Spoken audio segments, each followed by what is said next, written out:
Hello, everyone. I am Basil Tarab.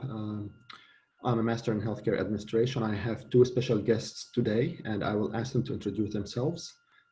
Dr. Naji. Yes, my name is Hisham Naji. I'm an anesthesiologist, originally from Syria, from Damascus. Right now, I'm practicing in Northern Virginia. I practice in different states, but for the last 17 years, I've been here in Virginia. And I do participate with SAMs, with their missions and activities, and I'm very proud of that. Thank you for being with us today, Dr. Naji. And we also have Dr. Yaser Wafai. Yes, my name is Yaser Wafai. I am an anesthesiologist. I am the chairman of anesthesia at a suburban hospital called Hinsdale and another hospital called LaGrange Hospitals. And they are part of Amida Health Network. And again, I am also from Syria background, and I've been a member of SAMS for a long time, and I participated in many missions too. Well, thank you for being with us as well, Dr. Wafai. So during this pandemic, how did the anesthesiology work change, Dr. Naji, if you could talk a little bit about that? Well, because of the risk of the virus epidemic, we have to take extra precaution and change our procedure for approaching the patient, especially dealing with the airway. Because as you know, the anesthesiologists, they're in the front line, the closest people to the airway of the patient. You know, whether we do general anesthesia or intubation, or we do procedures like, for example, you know, I work in several centers where they do upper endoscopy.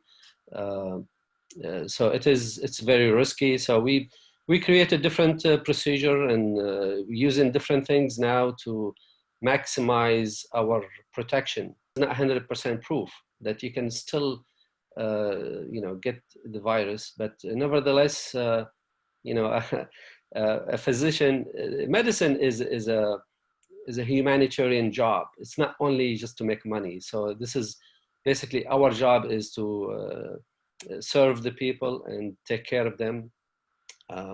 So we have to do it, and we continue to do it. Well, thank you. Dr. Wafai, are you seeing mainly COVID-19 patients or other kinds of patients as well?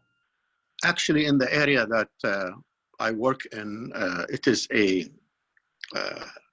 elite kind of, you know, community. So we don't see the numbers that it is seen in other hospitals. Although in Amida Health as a network, there is a significant number in certain areas that it is not as affluent. Having said that, yes, there is a number of patients, at least 20 to 40 patients in each hospital that I cover. And what have been the most challenging parts during this pandemic for you as anesthesiologists? It is actually on different levels. One level is, as Dr. Naji mentioned, is the personal protective equipment and how to protect yourself and protect your patients and prevent you being a person who transmits the disease from one patient to another. So washing hands, covering, using the shields, face cover, using gowns and multiple masks and so on and so forth. That's one. It's economical now because of the pandemic. We canceled all elective cases, and now we depend only on we work only on the urgent and emergent cases. So most of us in our department, they stay home, only the people who are on call working every day. And Dr. Naji, would you say in your area the impact of COVID-19 has been the same regarding the caseload? With the group I work with, we cover hospitals and outpatient clinics. For me, myself, I work mostly with outpatient, like endoscopy, colonoscopy, eye surgery centers, and other outpatient procedures. So personally, I have not taken care of patients with the coronavirus, but some other colleagues who works in the hospitals where they have patients in the intensive care units, they have been working with those patients. In Northern Virginia, although it's, we have a lot of cases, but not on the level of what they're seeing in New York City or other areas. So as far as my work, like he said, our workload has been cut down tremendously. In the last maybe 6 weeks, I worked only several days because all the elective cases have been canceled. Only the urgent one we've been doing. But nevertheless, I mean, when we, as an anesthesiologist, when we handle the patient, we assume that this patient may have the virus because we don't know. Even if, like one of the center I go in, like endoscopy, colonoscopy, they don't bring the patient unless they are tested negative for coronavirus. But that doesn't mean too much, really. If this patient was tested 5 days ago negative, they still can, carry the virus later on, and So we take all the precaution, like he said, gown, gloves, face. So in general, I mean, the load, the volume of work has been reduced tremendously. But like starting this week in Virginia, we start to open up doing semi-urgent. So some of the centers, they start booking cases. So we're back to work, not as much as before, but better than before. Thank you, Dr. Naji, for highlighting that. So, Dr. Wafai, as Dr. Naji explained, there has been differences in, or altering into using PPEs. We have now to be extra careful. Can you talk a little bit about the changes within the OR? Do you still have the same number of people in the theater? What kind of additional measures are you taking in your practice? So we do only the urgent and emergent cases, and the people on call, they cover the operating room every day.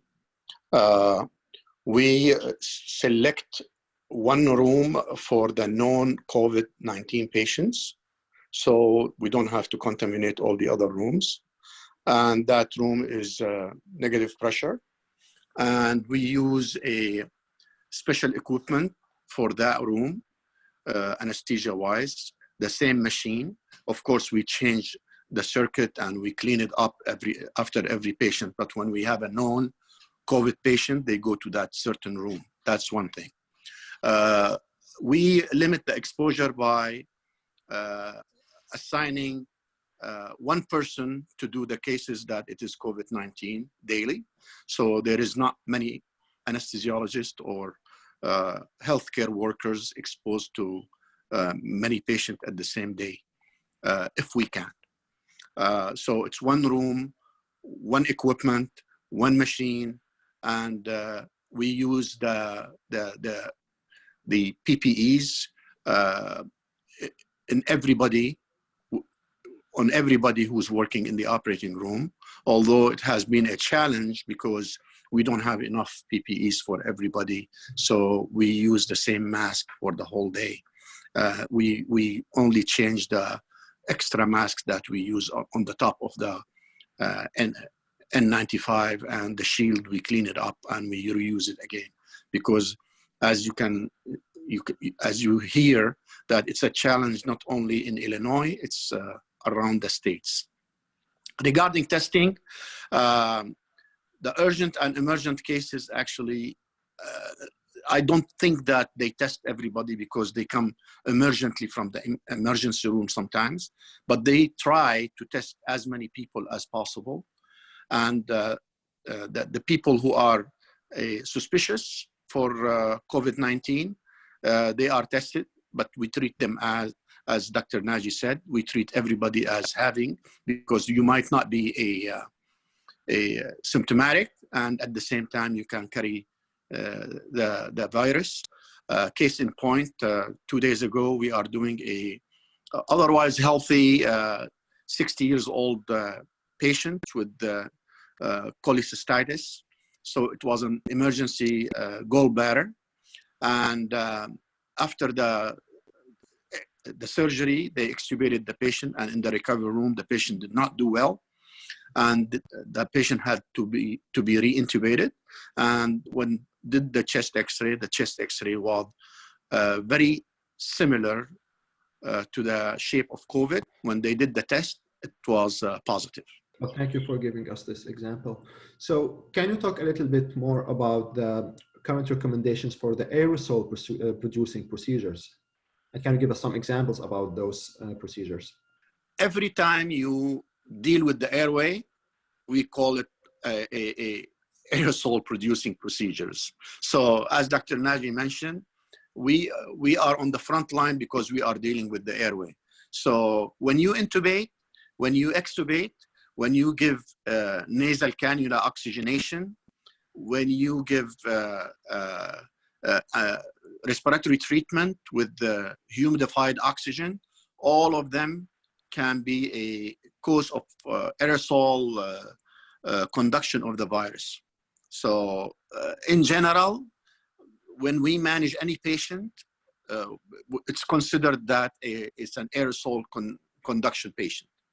You treat all patients as if they have COVID-19 positive unless proven otherwise, just to protect yourself and your colleagues. Correct. We try our best to use regional anesthesia when it's indicated, meaning that if we have lower extremity surgery, if we have upper extremity, if we can do blocks, so we don't have to deal with intubation and extubation. Otherwise, when we use general anesthesia, it is a aerosol conduction patient, yes. Thank you for that clarification. Dr. Naji, you mentioned a little bit ago that the number of cases has been different and the caseload is less. This is this comes with financial stressors. This comes with when you have less staff in the OR, that also comes with different kind of stress and pressure. What do you do to keep going? What do you advise the physicians to do in order for them to continue to be taking care of themselves? Can you talk a little bit about that? As far as, financially, yeah, it has been, everybody has been hit hard, especially in the private sector. There are a lot of physicians who work for the state or federal. Those financially, they have not been affected. Their salary have continued to flow. Like for me, for example, in the last 5 weeks, when I stayed home without pay. But you take it, you can't take it hard because the entire globe, the entire world has been hit the same way. And there are many people around us unfortunate, and they're economically less fortunate. They have been laid off without income. It's very, very hard for them to support themselves. But alhamdulillah, we're okay. We can tolerate 1 month without salary. The feeling of that you're here to help people, to take care of the sick, that would keep you going. And as far as protecting ourselves, like Dr. Wafai said, all these personal protective equipment we have to use. But the challenge was, especially at the beginning, they were not available. And one of the center I work, I don't work in one hospital, one center. I go to different centers. They didn't have the N95 mask. They have those regular flimsy mask. And not only that, they told us they have limited quantity, and they gave me each one, like me and the nurses and everybody, each one, they give them a box, and they say, this mask, when you finish, you put your mask in the box. You have your name on the box. So tomorrow you'll use the same one. So you use the same mask for the whole week. And it was stressful because, you know, and they didn't have the guard for the face. Well, right now they start to get them. So I got a N95 mask. But again, it's not, they don't give it to you every day, you know. So basically I have 3 of them. At the end of each day, I take it and expose it to the sun, in the fresh air, at least. So I don't use it the next day. I use different one. It is kind of stressful, but you know, you have to use your common sense and the CDC recommendations, and do your best, and that's all what we can do. I see. And what have been the most rewarding part of your job during this pandemic? Actually, the most rewarding is that you see in almost the entire population staying home to protect themselves and not to spread the virus outside. But as medical professionals, we have to leave the house and be in the front line and take care of patients. And some of those patients may have the virus. So and that's rewarding. I feel like, you know, I'm a special, that I'm, you know, that I'm the one going out there in the front line to save other people. And that's a really good feeling. I mean, really the same feeling when we go on a medical mission with SAMS. You know, it's a hardship, financial hardship and all that. And we leave our family, we go across the world. But that gives you the feeling that you are doing something good for humanity, for people. Absolutely. And Dr. Wafai, could you answer this question? What has been the most rewarding part of your job during this pandemic? Actually, just being on the front line and helping people. And we formed intubation teams in our hospitals. And I volunteered to help in critical care and ICUs, and being able to help people and decrease the exposure of other health workers, and help in serving patients. It's part of why we get into medicine. This is very rewarding and very appealing to me. And I hope all the young physicians that they are entering this field will understand that it is a field of service rather than a field of affluent people. So you are a service-oriented individual to serve people and to try to help them to be healthy and safe and cure them. Thank you. So you mentioned the young physicians, or the physicians who are newly coming to the profession. And I'm sure, you know, some of, especially the residents, their training has been altered due to the pandemic. Do you have any specific advice to them, to those young physicians? How can they use the pandemic time to expand their skills, or to take advantage of some free time that possibly they might have, if they have a free time, you know? I wonder if you have any recommendations to them. We have a residency program in family practice, and they used to go and do a lot of code blue, cardiac arrests. And so in order to limit the exposure, we limit the people who go into the COVID-19 patients in the room. And we are trying our best to prevent those young physicians from entering those rooms. And the reason for that, because they are not as skilled as the other physicians in their or expert in their field. So they watch, they learn, they follow patients, they saw the disease, they saw how the hospital run a pandemic course, how things run in a pandemic. I mean, this is an opportunity that it might not have happen. It might not happen again in 1 or 2 or 3 generations. Although, if you want to be pessimistic, according to the CDC and to the expert, that those pandemics going to happen more often than before. So they can learn from it quite a bit, actually. The disease, there is a hype of information about COVID-19, and that's increased the interest for the common people about medicine, about cleanliness, about social distancing, and about, you talk to any individual now, they can tell you a little bit about COVID-19, how it's transmitted and this. So there is a lot of opportunities of learning for those people. They should take advantage of it. I see. Thank you. So, Dr. Naji, you have been in SAMS missions before. How do you see the role of SAMS in the current pandemic fight? I think SAM is a great organization, and we're basically from the United States. So we have 2 roles, I think. One here in the United States, to be in the front line, just like us and all the other physicians, and God bless them. A lot of us are intensive care unit and pulmonary specialists. We see them everywhere from Chicago to New York and Los Angeles. They're in the front line, and I saw that SAMS have donated food to the health workers in New York City, which was great. So we have a role to play, as we are part of this society. We are part of this country to do our best to help in this crisis.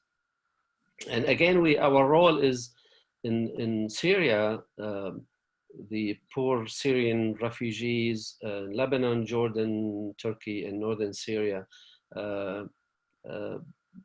Although it's very hard now because there's no flight, restricted, the borders are closed, but we're still doing the work. We're trying our best to help those people, prevent an epidemic there, especially in those refugee camps, by doing education, give them sanitizers and all these stuff that they can protect themselves, and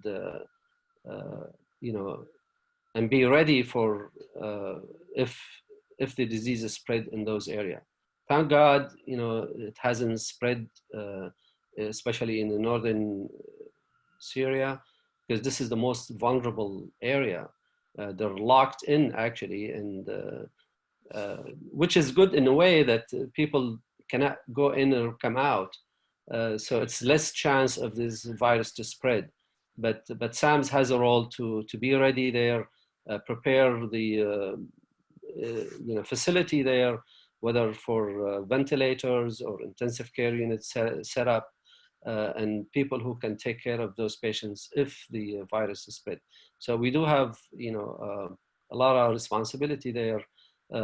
Again, technically it's very hard, logistically it's very hard to do it, but SAM have always gone through challenges and did a fantastic job. Thank you. Dr. Wafai, my question to you is regarding social distancing. Do you think it's working?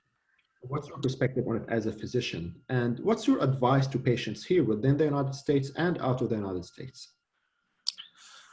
I'm going to answer your questions, but I want to go back to the role of SAMS too, if you allow me to. Yes. Regarding social distancing, apparently it's working. We flattened the curve. So in the area that I live in Chicagoland area, we did not have the problem that New York has. We did not have the lack of ventilators that other cities has, the one that it preceded us. So it did work. And we should continue doing social distancing until the pandemic is cleared. washing hands is very important. Using protective equipment is very important. I tell all the friends and families that they should avoiding if you are a healthcare worker, avoiding meeting older people is important. So all the things that you heard about, and probably everybody's sick and tired of hearing about, is working. And the reason that we had that we did not have that shock that happened in New York is because of the social distancing and staying home. Coming back to the role of SAM. SAM proved itself as a great health crisis organization. It has the expertise and the know-how because they have been working with health care crisis in Syria for the last, in Syria and surrounding area for the last 10 years or so. Not only they should work in Syria and for the Syrian refugees and the surrounding area. This is an American organization, so we have to be local and we have to be visible, and we were. We have the ability to, number one, educate the public by giving webinars like this and using social media and advising people with the recommendation that it is spread out, whether it's social distancing, clean, washing hands, no shake hands, you know, all those things. Education, number one. Number two, SAMs have the expertise and the know-how to treat disaster medicine, or to be an organization in disaster medicine, and it is proven. Their members are all over, volunteers and non-volunteers. Their members are in critical care, in anesthesiology, in hematology, oncology, in GI, in all other specialties. So there is the expertise, the know-how, and the members that they really make us proud to be members of SAMS. And what is your message by the end of this webinar to patients and colleagues, Dr. Wafai? My message is that it is a positive message. This COVID-19 pandemic is going to pass away. It's going to go. We will overcome it. Actually, we did well compared to other countries, and we should continue obey the social distancing until it's until we are told otherwise. And we still need to use the hand washing. And I think this is an opportunity for healthcare workers to show how good they are in helping people and saving lives. And it is good for other people to stay home and be member of the family and having dinner together.